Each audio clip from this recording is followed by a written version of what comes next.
कार्यक्रम के प्रायोजक हैं छयांग हेल्थकेयर इंडिया प्राइवेट लिमिटेड।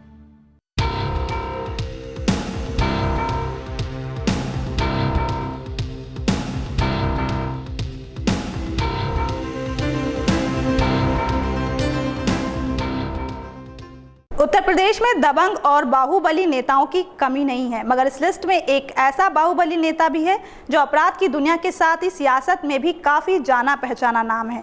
इनके बारे में ऐसा कहा जाता है कि इनकी दुश्मनी और दोस्ती दोनों ही खतरनाक है। यूपी के पूर्वांचल का ये नामी चेहरा यहाँ इस जगह का रॉबिन हुड कहा जाता है। नमस्कार, मैं हूँ गायत्री गुप्ता, लेकर हाजिर हूँ एक बार फिर से अपना खास कार्यक्रम पब्लिक फेस। इस प्रोग्राम में आज हम बात करने वाले हैं कौमी एकता दल के मुखिया मुख्तार अंसारी के बारे में। बीजेपी विधायक की हत्या में आरोपी मुख्तार अंसारी फिलहाल जेल में सजा काट रहे हैं, मगर उनके सियासी रसूख का अंदाजा इसी बात से लगा सकते हैं कि वो जेल में रहते हुए भी चौथी बार मऊ नाथ भंजन सीट से विधायक हैं। एक समय बसपा सुप्रीमो मायावती के करीबी रहे मुख्तार अंसारी ने साल 2012 में खुद की पार्टी बना ली। तो चलिए डालते हैं एक नज़र मुख्तार अंसारी के सियासी सफर के बारे में। एक समय खूंखार अपराधी रहे मुख्तार अंसारी ने साल 1995 में राजनीति में कदम रखा। साल 1996 में मुख्तार अंसारी पहली बार विधानसभा के लिए चुने गए। उसके बाद से ही उन्होंने ब्रजेश सिंह की सत्ता को हिलाना शुरू कर दिया। साल 2002 आते आते इन दोनों के गैंग ही पूर्वांचल के सबसे बड़े गिरोह बन गए। इसी दौरान एक दिन ब्रजेश सिंह ने मुख्तार अंसारी के काफिले पर हमला कराया। दोनों तरफ से गोलीबारी हुई। इस हमले में मुख्तार के 3 लोग मारे गए। ब्रजेश सिंह इस हमले में घायल हो गया था। उसके मारे जाने की अफवाह थी। इसके बाद बाहुबली मुख्तार अंसारी पूर्वांचल में अकेले गैंग लीडर बनकर उभरे। मुख्तार चौथी बार विधायक हैं। इसके बाद साल 2007 में मुख्तार अंसारी और उनके भाई अफजल बहुजन समाज पार्टी में शामिल हो गए। उन दोनों को पार्टी आने की इजाज़त इसलिए मिली क्योंकि उन्होंने दावा किया था कि वे झूठी सामंती व्यवस्था के खिलाफ लड़ रहे थे और इसी वजह से उन्हें आपराधिक मामलों में फंसाया गया था। उन्होंने किसी आपराधिक गतिविधि में भाग लेने से परहेज करने का वादा भी किया था। बसपा प्रमुख मायावती ने रॉबिन हुड के रूप में मुख्तार अंसारी को प्रस्तुत किया और उन्हें गरीबों का मसीहा भी कहा था। मुख्तार अंसारी ने जेल में रहते हुए बसपा के टिकट पर वाराणसी से साल 2009 का लोकसभा चुनाव भी लड़ा, मगर वो भाजपा के मुरली मनोहर जोशी से हार गए। मगर मुख्तार अंसारी के बहुजन समाज पार्टी में जल्द ही दिन गर्दिश में आ गए। साल 2010 में अंसारी पर राम सिंह मौर्य की हत्या का आरोप लगा। मौर्य मन्नत सिंह नामक एक स्थानीय ठेकेदार की हत्या का गवाह था, जिसे कथित तौर पर साल 2009 में अंसारी के गिरोह ने मार दिया था। जब पार्टी को एहसास हुआ कि मुख्तार और उनके भाई अब भी आपराधिक गतिविधियों में शामिल हैं, तो दोनों भाइयों को साल 2010 में बहुजन समाज पार्टी से निष्कासित कर दिया गया। बसपा से निकाले जाने के बाद जब दोनों भाइयों को अन्य सियासी दलों ने अस्वीकार कर दिया, तब तीनों अंसारी भाइयों ने साल 2010 में खुद की राजनीतिक पार्टी कौमी एकता दल का गठन किया। इससे पहले मुख्तार ने हिंदू मुस्लिम एकता पार्टी नामक एक संगठन शुरू किया था, जिसका विलय QED में कर दिया गया था। मार्च साल 2014 में अंसारी ने घोसी के साथ और वाराणसी से नरेंद्र मोदी के खिलाफ लोकसभा चुनाव लड़ने की घोषणा की थी। हालांकि चुनाव के पहले उन्होंने अपनी उम्मीदवारी वापस लेते हुए कहा था कि उन्होंने धर्मनिरपेक्ष वोट का विभाजन रोकने के लिए ऐसा किया है। मुख्तार अंसारी ने 2 बार बसपा के टिकट पर चुनाव लड़ा और 2 बार निर्दलीय। उन्होंने जेल से ही 3 चुनाव लड़े हैं। पिछला चुनाव उन्होंने साल 2012 में कौमी एकता दल से लड़ा और विधायक बने। वो लगातार चौथी बार विधायक हैं। पूर्वांचल में उनका काम उनके भाई और बेटे संभाल रहे हैं। उनकी सियासी विरासत को भी उनके बेटे आगे बढ़ा रहे हैं। बहुजन समाज पार्टी से निकाले जाने के बाद मुख्तार ने खुद की पार्टी बनाकर साबित कर दिखाया कि उनकी पकड़ सियासत में जबरदस्त है। अपने दम पर वो चौथी बार अपनी कर्म भूमि से विधायक हैं। सियासी गणित में माहिर मुख्तार अंसारी का आपराधिक रिकॉर्ड भी कम नहीं है। माफिया डॉन से नेता बने ब्रजेश सिंह से मुख्तार की दुश्मनी जग जाहिर है। दोनों ही गैंग सालों से एक दूसरे से अपने अपने वर्चस्व की लड़ाई लड़ रहे हैं। ठेकेदारी और कोयले के कारोबार को लेकर मुख्तार और ब्रजेश के बीच कई बार गोलीबारी भी हो चुकी है। आज भी दोनों एक दूसरे के निशाने पर रहते हैं। मुख्तार बीजेपी विधायक कृष्णानंद राय की हत्या के आरोप में साल 2005 से ही जेल में बंद हैं। तो चलिए दिखाते हैं आपको मुख्तार अंसारी के आपराधिक इतिहास के बारे में। यूपी के माफिया राजनेताओं में मुख्तार अंसारी सिरमौर माने जाते हैं। उनके खिलाफ हत्या, अपहरण, फिरौती सहित कई आपराधिक मामले दर्ज हैं। साल 1988 में सियासी एंट्री न मिलने के कारण मुख्तार ठेकेदारी में घुस गए। मंडी परिषद की ठेकेदारी को लेकर मुख्तार अंसारी ने सच्चिदानंद राय की हत्या कर दी। तब पहली बार मुख्तार का नाम पुलिस फाइल में दर्ज हुआ। इसी दौरान अपने कट्टर दुश्मन त्रिभुवन सिंह के कांस्टेबल भाई राजेंद्र सिंह की हत्या बनारस में कर दी गई। मामले में मुख्तार अंसारी का ही नाम सामने आया। साल 1991 में चंदौली में मुख्तार पुलिस की पकड़ में आए, लेकिन रास्ते में 2 पुलिस वालों को गोली मारकर फरार हो गए। सरकारी ठेके, शराब के ठेके, कोयला के काले कारोबार को बाहर रखकर हैंडल करना शुरू किया। साल 1996 में मुख्तार का नाम एक बार फिर सुर्खियों में आया जब एएसपी उदय शंकर पर जानलेवा हमला हुआ। साल 1997 में पूर्वांचल के सबसे बड़े कोयला व्यवसायी रुंगटा के अपहरण के बाद मुख्तार अंसारी का नाम अपराध की दुनिया में पूरे देश में छा गया। घर की राजनीतिक छवि गड़बड़ाने के बाद भाई अफजल अंसारी कृष्णानंद राय से चुनाव हार गए। बताया जाता है कि ब्रजेश और कृष्णानंद राय की नजदीकियां इस बीच काफी बढ़ गई थीं। भाई की हार से बौखलाए मुख्तार अंसारी ने शार्प शूटर मुन्ना बजरंगी और अतिकुर रहमान उर्फ बाबू की सहायता से विधायक कृष्णानंद राय की हत्या करवा दी। साल 2005 में हुए मऊ दंगे के बाद मुख्तार अंसारी ने समर्पण कर दिया।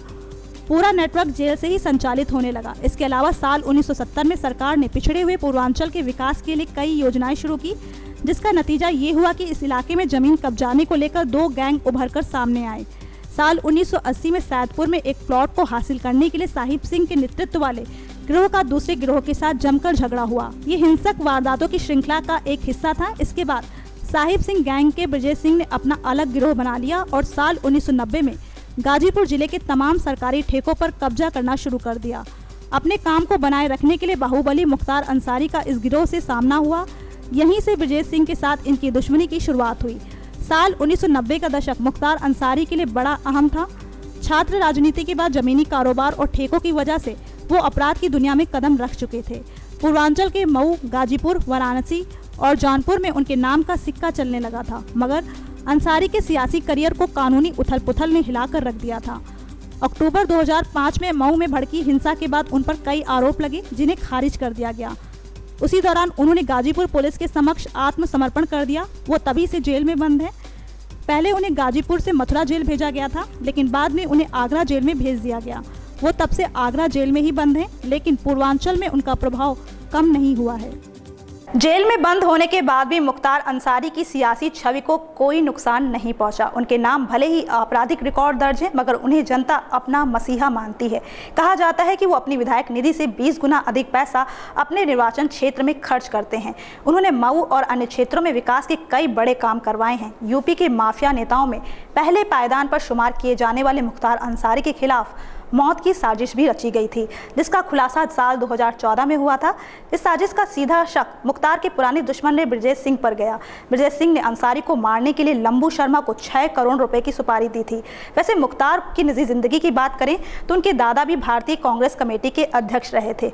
मुख्तार को राजनीति अपने दादा और पिता से विरासत में मिली है। तो चलिए दिखाते हैं आपको मुख्तार अंसारी के निजी जीवन के बारे में।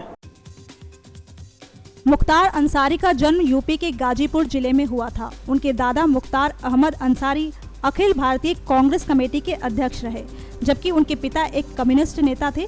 राजनीति मुख्तार अंसारी को विरासत में मिली।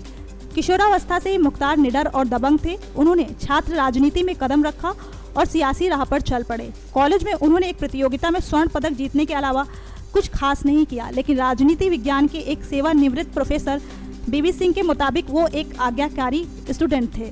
दबंग बाहुबली नेता मुख्तार अंसारी को जनता उन्हें मसीहा मानती है। मुख्तार ने बतौर विधायक क्षेत्र में सड़कों, पुलों और अस्पतालों के अलावा एक खेल स्टेडियम का निर्माण भी कराया है। साथ ही वे अपनी निधि का 30% निजी और सार्वजनिक स्कूलों और कॉलेजों पर भी खर्च करते आए हैं। पूर्वांचल के एक लेखक गोपाल राय के मुताबिक अंसारी ने व्यक्तिगत रूप से उनके बेटे को एक सॉफ्टवेयर इंजीनियर बनाने में कैसे उनकी मदद की, वो कभी नहीं भूल सकते। ऐसे ही एक और आदमी की पत्नी के दिल का ऑपरेशन कराने के लिए उन्होंने सारा पैसा दे दिया था। मुख्तार अंसारी का पूरा परिवार क्षेत्र में होने वाली गरीबों की बेटियों की शादी के लिए दहेज का पूरा भुगतान करते हैं। सामाजिक कार्यों में दिलचस्पी रखने वाले मुख्तार अंसारी की हत्या के लिए एक बहुत बड़ी साजिश भी रची गई, जिसका खुलासा साल 2014 में हुआ। ब्रजेश सिंह ने अंसारी को मारने के लिए लंबू शर्मा को 6 करोड़ रुपए की सुपारी दी थी। ये अहम खुलासा लंबू शर्मा की गिरफ्तारी के बाद हुआ था। इस मामले को गंभीरता से लेते हुए जेल में अंसारी की सुरक्षा बढ़ा दी गई। सुपारी के खुलासे के बाद पूर्वांचल में यूपी पुलिस क्राइम ब्रांच और स्पेशल टास्क फोर्स ने अपनी सक्रियता बढ़ा दी थी। अभी भी पेशी या विधानसभा सत्र के लिए जाते समय मुख्तार की सुरक्षा बहुत कड़ी रखी जाती है। यूपी में विधानसभा चुनावों के मद्देनजर बाहुबली विधायक मुख्तार अंसारी के शूटर बेटे अब सियासत में भी निशाना साधेंगे। मोदी की काशी में उनके लिए सियासी जमीन तैयार की जा रही है। यूपी में साल 2017 में होने वाले विधानसभा चुनावों में शहर उत्तरी से पार्टी अब्बास को अपना उम्मीदवार बना सकती है। फिलहाल सारी तैयारियां जोरों शोरों से चल रही हैं। जल्द ही इसका खुलासा हो सकता है। बाहुबली विधायक मुख्तार अंसारी की तरह उनके बेटे भी निशानेबाज हैं। अब्बास निशानेबाजी की विभिन्न स्पर्धा में पुरस्कार भी जीत चुके हैं। अब्बास अब पिता की राजनीतिक विरासत संभालने लायक हो चुके हैं। शहर में मुस्लिम मतदाताओं की संख्या अधिक है और यहां पर अब्बास को अच्छा खासा जन समर्थन मिल सकता है। पिछले 10 सालों से मुख्तार अंसारी जेल में बंद हैं, लेकिन सियासत पर उनकी पकड़ अभी भी पहले की तरह ही मजबूत बनी हुई है। आने वाले विधानसभा चुनावों में उनकी पार्टी का स्टैंड क्या होगा, फिलहाल ये तो देखने वाली बात होगी। तो ये था आज का हमारा पब्लिक फेस। हमें उम्मीद है कि आपको हमारा ये प्रोग्राम ज़रूर पसंद आया होगा। अगर आपको हमारी ये पेशकश अच्छी लगी तो हमारे चैनल को ज़रूर सब्सक्राइब करें। अगली बार फिर मुलाकात होगी किसी खास चेहरे के साथ, लेकिन तब तक के लिए नमस्कार। इस कार्यक्रम के प्रायोजक हैं Shreyansh health care India private limited.